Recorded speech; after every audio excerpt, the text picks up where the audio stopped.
The attitude of the bourgeoisie towards the proletariat. Bourgeoisie and aristocracy. The author equates the bourgeoisie and the aristocracy as both being property holders and exploiters of the proletariat.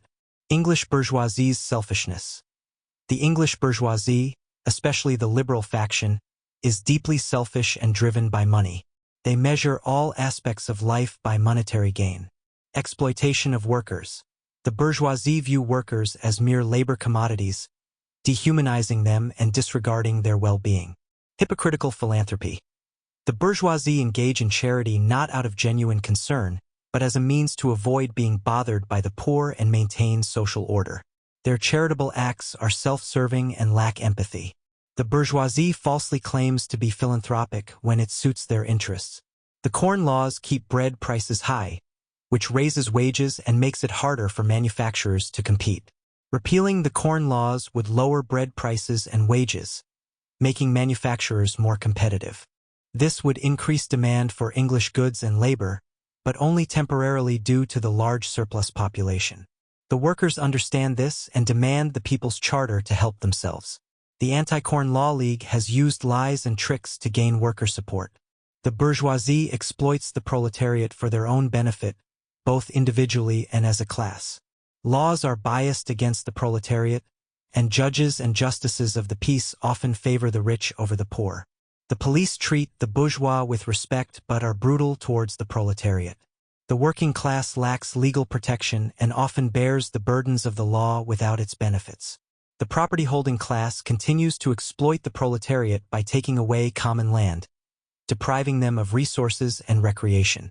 The government proposed a plan to make travel affordable for workers, but the Bishop of London attempted to exclude Sundays, the only day workers could travel. A bill regulating the relationship between masters and servants was introduced, containing provisions that would give employers more power over workers.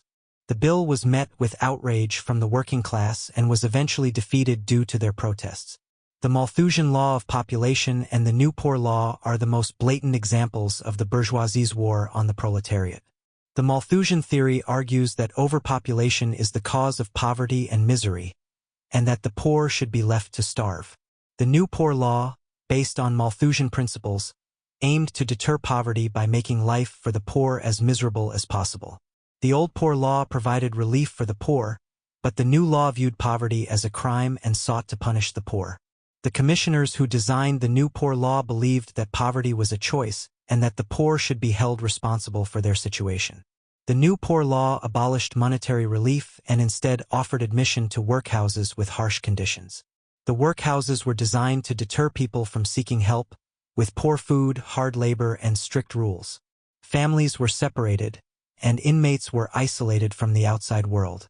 The harsh treatment of the poor extended beyond the letter of the law, with numerous cases of abuse and neglect documented. Children were punished with solitary confinement in dead rooms, while adults were denied medical care and subjected to unsanitary conditions.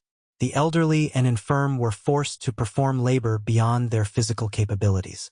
Women were subjected to sexual harassment and denied basic necessities.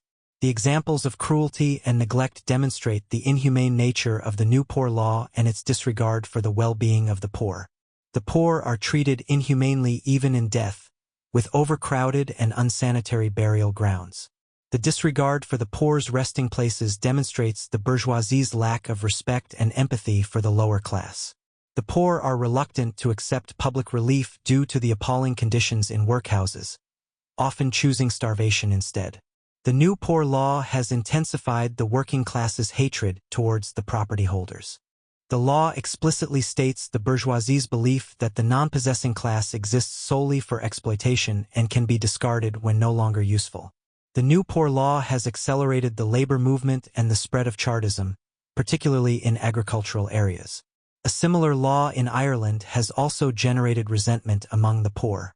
The author emphasizes that their criticism of the English bourgeoisie is justified, as the New Poor Law reflects the class's true intentions towards the proletariat. The law has been supported by both major political parties, demonstrating the widespread acceptance of its cruel principles. The author predicts a violent revolution if the bourgeoisie doesn't change its ways.